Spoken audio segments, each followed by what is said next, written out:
ہمارا وطن پاکستان سیاسی بحران کا شکار ہے، معاشی بحران کا شکار ہے، امن و امان کے بحران کا شکار ہے، اور آپ نے دیکھ لیا کہ دن بدن ملک کی بدنامی بھی ہو رہی ہے دنیا کے اندر. جو یہاں پر جو بنیادی انسانی حقوق ہیں ان کو وائلیٹ کیا جا رہا ہے، لوگوں کو ان کا بنیادی انسانی حقوق نہیں دیتے بلکہ ان کے اوپر جبر کیا جاتا ہے، مارا جاتا ہے. تو ملک بہت مشکل میں چلا گیا ہے. خان صاحب نے جو مذاکراتی کمیٹی بنائی اور مذاکرات کی بات کی، دراصل یہ ان کی وطن دوستی، محب الوطنی کی دلیل ہے، پاکستان کے عوام سے محبت کی دلیل ہے. اصل ہونا یہ چاہیے کہ حکومت کی طرف سے اقدامات ہونے چاہیے جن کے ذمہ عوام کی معاش کو بہتر کرنا، سیاسی حوالے سے بہتری لانا، امن و امان لے کے آنا. لہذا اب خان صاحب نے یہ جو اقدام کیا، یہ سمجھنے کے بعد حکومت کی کورٹ میں ڈال دی ہے. حکومت جتنی پازیٹو ہوگی اس کا سب پاکستان کا فائدہ ہے، پاکستان کے عوام کا فائدہ ہے. اب یہ ہے کہ اس کو کوئی کمزوری نہ سمجھے کہ خان صاحب نے خدا نخواستہ نہیں. خان صاحب تو خود کہتے ہیں کہ میں 5000 دن بھی جیل میں رہنے کے لیے تیار ہوں. وہ اگر یہ بھاگنے والے ہوتے تو گولیاں کھا کے بھاگ جاتے، کمپرومائز کرتے، وہ نہیں. اصل میں خان صاحب نے پاکستان کو بچانے کی، مشکلات سے نکالنے کی بات کی جہاں پاکستان کو پہنچا دیا گیا ہے. ایک بے وطن سیاستدان یہ کر سکتا ہے. اب حکومت کی انٹینشن ہے، ان کی ول ہے بہتا میں. بظاہر ابھی انہوں نے ایک اچھے جسٹر کا ثبوت دیا. دیکھیں آئندہ جب رسمی طور پر 2 جنوری سے مذاکرات شروع ہوں گے تو پھر صورتحال سمجھے گی. علامہ صاحب ابھی آپ میٹنگ سے نکل رہے ہیں، مذاکراتی کمیٹی کا حصہ ہے، تو کیا ماحول کیسا تھا اندر میٹنگ کا؟ ماحول مناسب تھا.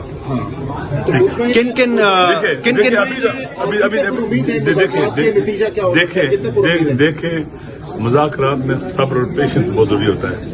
پاکستان اپنی تاریخ کے بدترین حالات سے گزر رہا ہے. تباہی و بربادی کی دلدل میں دھستا چلا جا رہا ہے وطن ہمارا.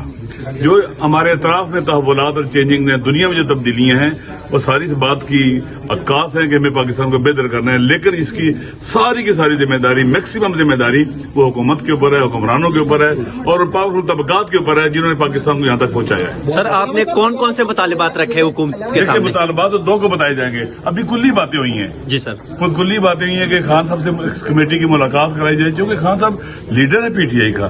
اگر پی ٹی آئی کے لوگوں کو یہ جو کمیٹی انہوں نے بنائی ہے اگر ملاقات کی سہولت فراہم نہیں ہوگی تو کیسے بات چیت کی جائے گی.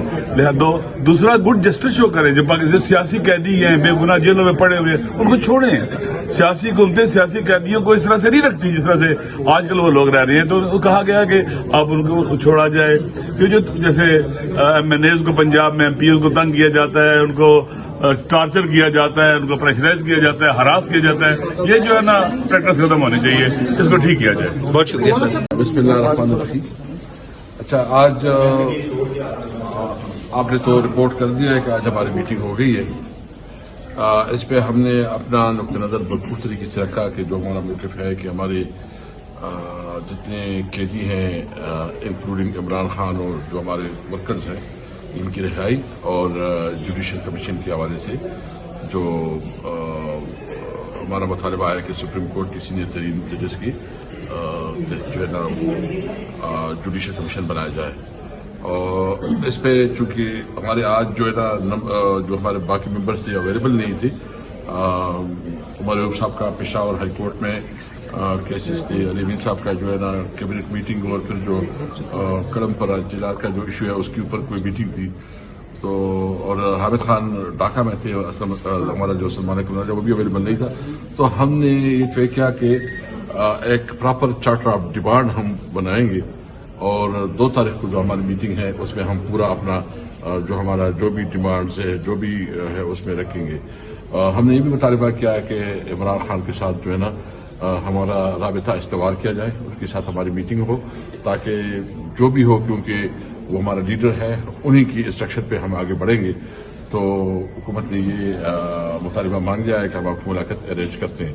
تو دیکھتے کب ہمارا ملاقات ارینج ہوتی ہے. 2 تاریخ کو ہماری جو میٹنگ ہے وہ 2 جنوری کو انشاءاللہ میٹنگ ہوگی اور اس کے بعد یہ مسلسل میٹنگ ہوگی. مطلب یہ ہے کہ کیونکہ پیپل پارٹی کی جو وہ سمجھ لیتے کہ اس کی کوئی برسی ہے، کوئی ایکٹیویٹی ہے، اور دوسرے تیسری وجہ سے 2 تاریخ کو ہم نے رکھے. 2 آنورڈ جو ہے ریگولر ہماری میٹنگ ہوگی.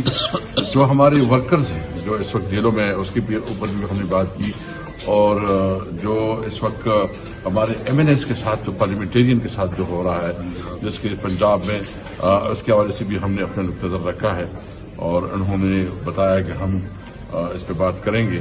بہرحال چونکہ باقاعدہ ہماری مذاکرات جو ہے نا وہ 2 جنوری کی شروع ہوں گی. آج جو ہے نا ایک انیشیل ڈسکشن ہوئی ہے لیکن ڈیٹیل ڈسکشن جو ہے نا انشاءاللہ 2 جنوری سے شروع ہوگی. بانی چیئرمین کی رہائی کے لیے بات کر رہے تھے کہ مطالبات میں سے پریس مطالبہ وہ ہے تو حکومت کا اس پر کیا موقف تھا؟ اگر باقی مطالبات مان لیے جائے اور یہ مطالبہ تسلیم نہ ہو تو پھر کیا کریں گے پاکستان میں؟ دیکھیں اس وقت کیا کریں گے کیا ہوگا اس وقت ہم کوئی بات نہیں کریں گے اس کے اوپر. 2 تاریخ سے ہماری باقاعدہ ڈسکشن شروع ہو جائے گی, مطالبات پہ بات ہوگی.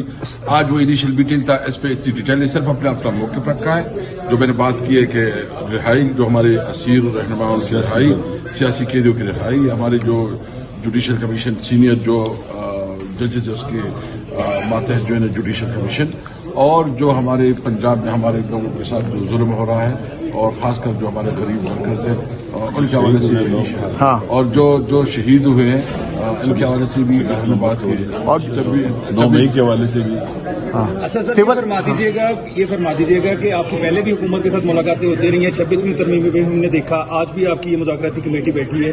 تو کیا لگتا ہے کہ جو آپ نے ابتدائی اپنا ڈرافٹ رکھا ہے حکومت کے سامنے کہ ان کا رویہ کس طرح کا تھا, مثبت تھا, کہ آپ کو لگتا ہے کہ آپ کے مطالبات پورے کر لیے جائیں گے یا پھر سے اسی طرح سے ہوگا کہ مطالبات پورے کیے بغیر یہ مذاکراتی ٹیم؟ دیکھو ہم کیا ہے ہم آپٹمسٹک ہے, امید رکھتے ہیں. دیکھیں باقی جو بھی ہوگا اور ڈیٹیل میں کیونکہ ابھی مذاکرات ابھی باقاعدہ شروع, ایک انیشیل میٹنگ تھی اور 2 جنوری سے باقاعدہ نافرمانی کی جو تحریک پہلے سے باتیں ہو رہی تھی مذاکرات کے حوالے سے, میں نے دیکھا بڑی جلدی مذاکراتی ٹیم بنی حکومت کی جانب سے اور پہلی میٹنگ بھی ہو گئی. کہا یہ جا رہا ہے کہ محسن نقوی صاحب کی اور علی امین گنڈافر کی جو ملاقات ہوئی ہے اس میں اس حوالے سے پوسٹ آف چوٹ کیسا ہے؟ نو کمنٹس. سول نافرمانی کی جو تحریک کی ڈیڈ لائن ہے اس میں توسیع کر دی گئی ہے. ڈیڈ لائن میں مجھے آپ سوال سر یہ کہ کیا حکومت اس پوزیشن میں ہوگی؟ یا اللہ